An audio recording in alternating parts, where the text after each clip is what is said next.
Daging apakah ini? Daging wak lu.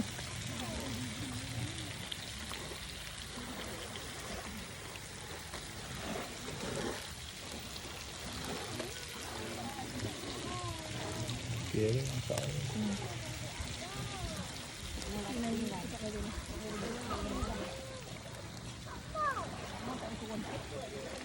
Daging walu tom yum. Ha, pergi tukar lu. Pergi mandi lu. Abang jaga. Tak mau tak payah, dia kata. Mandi lot sampai 10 pasang baju mandi lot jenuh. Buka baju. Kotor tak tak? Jadi dia kan dia nak pakai baju baru. Dia buat banyak tak dia kena depan orang, depan abang dia tak boleh.